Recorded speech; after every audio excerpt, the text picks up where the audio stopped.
Hi everyone. So in today's second session on current playlist, which is Macroeconomics, we are going to discuss about savings and investments, savings and the types of savings, determinants of savings, and then we'll also discuss about what are the various types of investments, and then determinants of investments, and what is the relationship between saving and investment. At least one mark theory question is almost possible, almost certain out of today's session. So in session number one, we had covered functions and rules of money. We also talked about various types of inflation, causes of inflation, effects of inflation, inflationary gap. Then we also discuss about how to control inflation, monetary physical direct measures, and we also discuss about deflation, causes and effects of deflation, deflationary gap, measures to control deflation and deficit financing. So this part we have already covered in session number one. A link is given upfront on the card and also given in the description box below. So let us start it. So let us first talk about savings. So saving is nothing but excess of income over expenditure or consumption, and the same is called saving. So saving is equal to income, which is commonly denoted as Y, minus consumption, commonly denoted by C. National saving. It is sum total of unconsumed part of national income of all members of the community. In total domestic savings, it is equal to household saving plus business sector saving plus government saving. One mark numerical may come out of this simple equation also. We will try to cover these topics from examination perspective only. We will not deep dive into these topics because otherwise macroeconomics is a huge topic to discuss. The next topic, next terminology from examination perspective is propensity to save. It is also called saving function. So it is a relation between saving and income. So the saving function of propensity to save is nothing but a relation between saving and income. It is of two types as under. So average propensity to save, commonly known as APS, and also marginal propensity to save, commonly known as MPS. Let us discuss each of these two in detail. Average propensity to save. It is nothing but average of ratio of saving to income. Saving divided by income is equal to APS. Average propensity to save. Please remember this formula from exam perspective. Sometime examiner may give you saving and income and may ask for APS, or any two terminologies may be given by examiner and third thing may be asked by the examiner. Marginal propensity to save, MPS, is nothing but the ratio of change in saving to the change in income. It is also called rate of change in APS as income changes. So MPS is nothing but change in saving divided by change in income. So it is a ratio. That is why MPS always remain between 0 and 1. Let us understand with the help of an example. If income increases from 180 crore to 240 crore, say, and saving increases from 10 crore to 20 crore, then MPS is nothing but change in saving, which is 20 crore minus 10 crore is 10 crore divided by change in income. So change in income is 240 minus 180. Change in income is 60 crore. So 10 divided by 60 is equal to 0.17. So 0.17 is the MPS. It means 17% of the incremental income can be saved. There are also few determinants of saving. First is income. Saving is a direct function of income. So higher the income, higher the saving. Please remember. The distribution of income. unequal distribution of income helps in more saving. So any society having unequal distribution of income will people who are having more income will save more, tend to save more. If there is equal distribution of income, then there will be less saving. Sound financial instruments and ROI, higher ROI and availability of diversified investment option increases saving. If ROI is higher, people will tend to save more. If there are multiple type of instruments are available in the market, diversified type of financial or investment options are available to the investors, then people will tend to invest more into those diversified options. Subjective or psychological factors. So a man's attitude towards saving and his perception about uncertainty, etc., also affect their savings. So my perception or your perception toward the uncertainty. If you're assuming, if you're expecting more uncertainty toward your future income, toward your job loss, you will tend to save more. So after having quick overview of saving, next important topic from IBBI exam perspective is investment. In economics, an investment is an asset or an item acquired with the goal of generating income or appreciation. So from an economics perspective, macroeconomics perspective, investment is an asset kind of which generates income or appreciation for you and me. In economic system, goods and services produced can be divided into two categories. Number one, consumer goods. Number two, producer or capital goods. So what are consumer goods? These are those which satisfy wants directly. The goods or services which satisfy human want directly are called consumer good. This is the definition of consumer good as per macroeconomics. And the capital or producer goods that satisfy want indirectly. For example, fixed assets or working capital. Expenditure on these producer good is called investment or capital formation. Please remember, investment is expenditure on producer or capital goods. Objectives of investment. Thus, the basic objective of investment is to produce sellable goods to make profit. However, other objectives of investment can be, so main objective of this investment is to produce sellable goods to make profit. Please remember this main objective, and there are also certain other objectives of investment like to replace existing capital. Fixed assets undergo normal wear and tear and need to be replaced from time to time. So if I have a factory and I have installed certain machineries into the factory, so those machineries will get under normal wear and tear, and I will be required to replace those machineries after a certain time.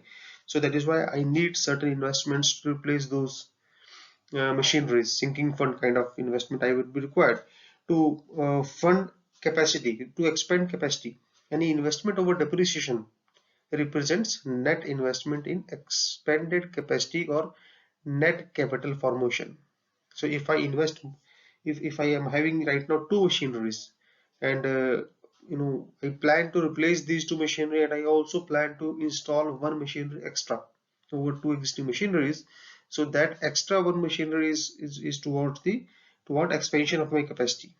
That is also one of the objectives of investment. I may like to invest to purchase one extra machinery in years to come to support my higher sales or increased demand in the market. To increase efficiency, to survive in a competitive world, firms will be under constant pressure to raise productivity of resources, especially labor power. This can be achieved through process of innovation, that is introduction of new production process. So continuously I have to, I may be required to install new machinery with latest technology to improve efficiency, to reduce my cost of production. So that is a requirement. Otherwise, as a producer, I will be out of market. So to upgrade my machinery in terms of technology, I may be required some extra investments. I may require to keep some money aside and put them into investment to keep upgrading my machinery or factory equipments in years to come.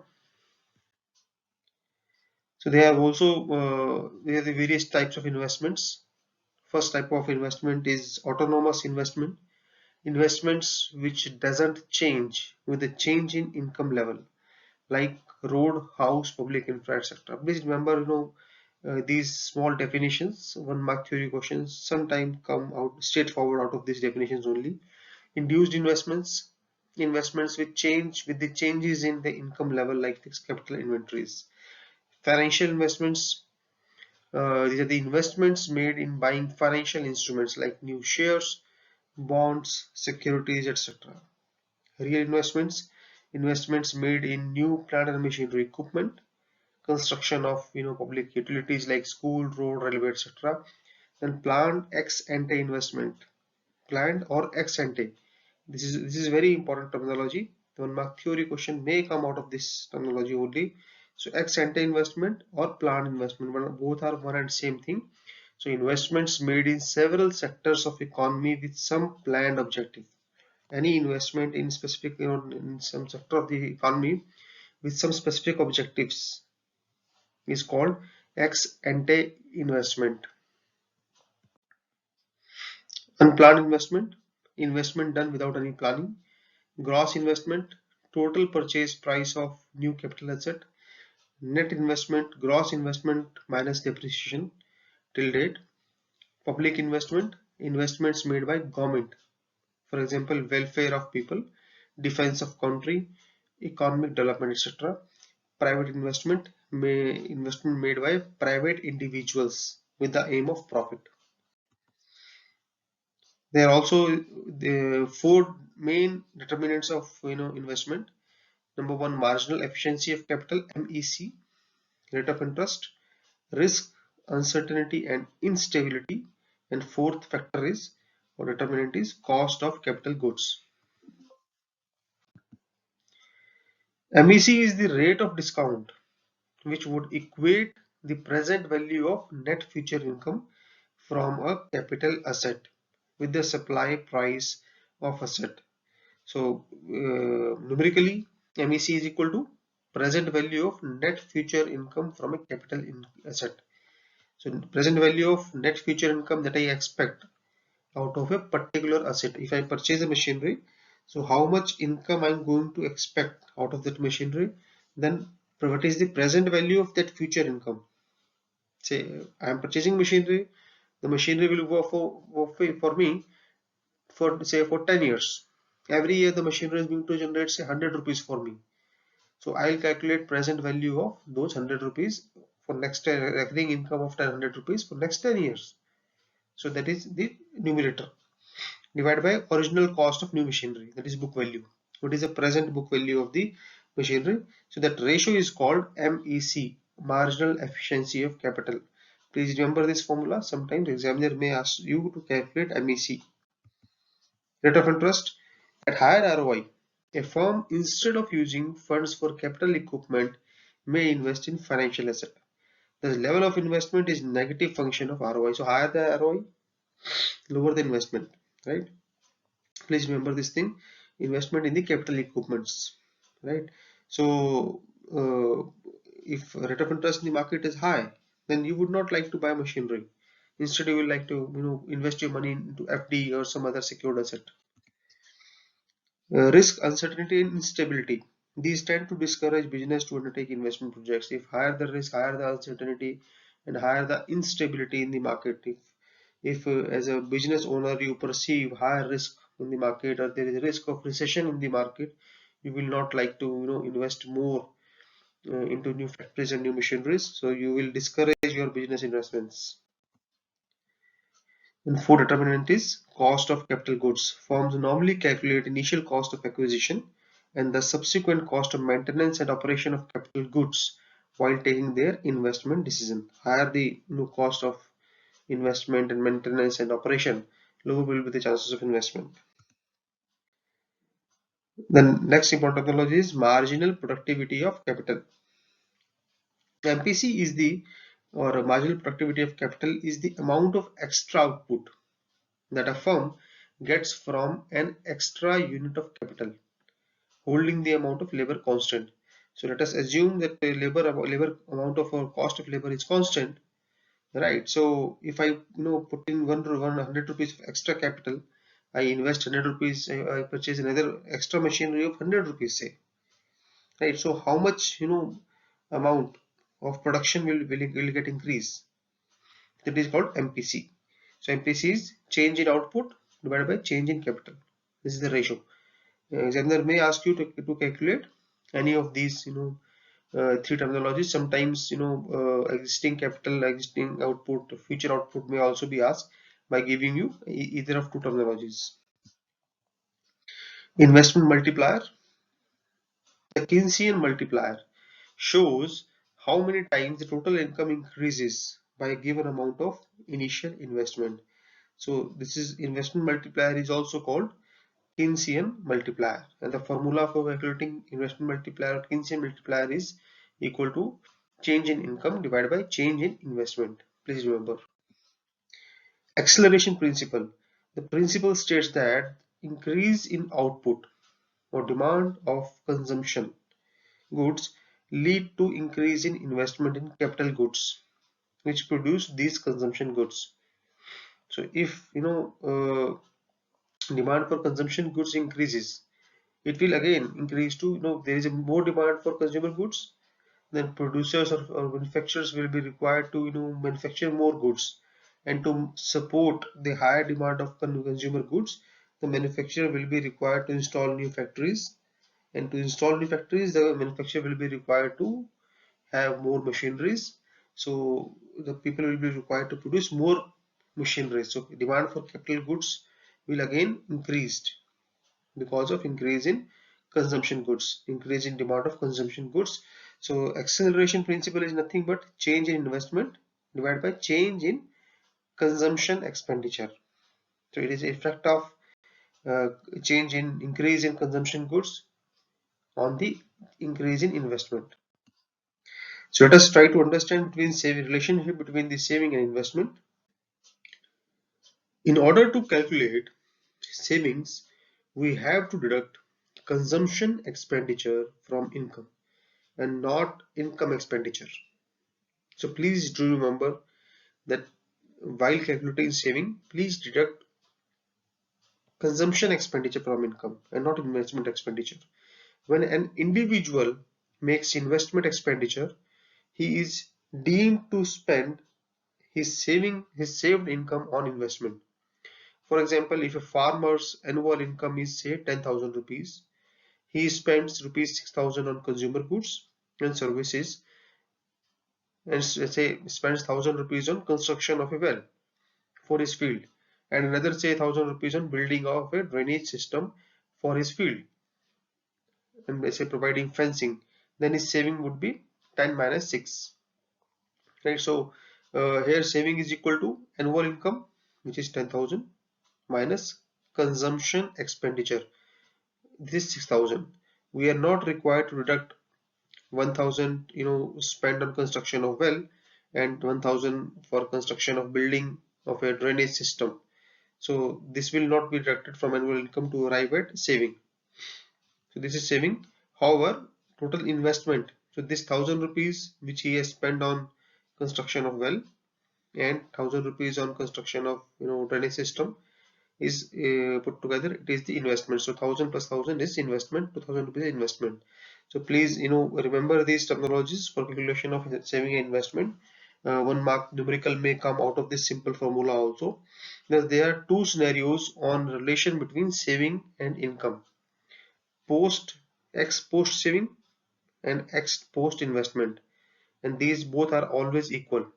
Number one, say number one, and say number two could be X ante saving and X and investment are equal only in equilibrium. So these two scenarios are possible. Let us understand each of these two scenarios with in next slides, because these two scenarios are very important from examination perspective. Ex post saving and ex post investment are always equal. So ex post saving and investments are the actual saving and investment in an economy during an year. Keynes said that during an year, Actual saving and actual investments are always equal. In any year, income of a country is earned in two ways: by producing and selling consumer goods and services, by producing and selling capital goods. So these are the two ways of a generation of income in a country. So thus national income is nothing but equal to consumption plus investment. So above equation represents the production or earning side of national income. The second aspect of national income is the expenditure side, as under like national income is equal to, if we this we have calculated with the help of earning side, earning formula, and if we calculate with the expenditure formula, then national income is nothing but equal to income spent on consumption plus saving done. So consumption plus saving, right? So if we put these two terminologies equal, then that means saving of economy is always equal to investment of economy. I think this is clear, because consumption plus investment is equal to consumption plus investment. So consumption plus saving. So if we equate these two formulas, consumption plus investment is equal to consumption plus saving. So if we divide consumption with consumption, that means investment is equal to saving. So please remember, these investments and savings are total economy as a whole, not as an individual. Please do remember. So second possible scenario could be ex ante saving and ex ante investments are always equal in only equilibrium only. So in case of planned investment and planned saving, there is nothing but ex ante saving and ex ante investment. They remain different. However, through the mechanism of change in income, these two tend to become equal. So these ex ante saving and ex ante investment never remain equal. However, with due course of time, these tend to become equal. In case the planned investment, there is nothing but ex ante investment, are more than the planned saving, ex ante saving, the level of income increases. So if my planned investments are higher and savings are less, then obviously income of people will increase. So with a higher income, more saving would happen, leading to equilibrium in due course. Likewise, if in case ex ante investments are less than the ex ante savings, then level of income will decrease. So with lower income, less money will be saved, leading to equality with lower investments. Thus, in case of ex ante scenario, savings and investments become equal only at equilibrium of income. So this is scenario number 2. So this is all for today's session. Thank you for watching. Before I'm going to tell you what we are going to have in our next session, I would again request you to please subscribe to the channel and click on bell icon if you have not done till now, so that you will be notified about the next session which I'm going to upload. So in next session we are going to discuss about various components of economy: primary sector, secondary sector, tertiary sectors, informal sectors in economy, parasitic components in urban economy as per IBBI exam. We'll also discuss about concepts of GDP and GNP, gross domestic product, and gross national product, and capital formation sector from examination perspective only. So we'll also talk about definition of parallel economy, causes of parallel economy, and impact of real estate and construction industry. Thank you.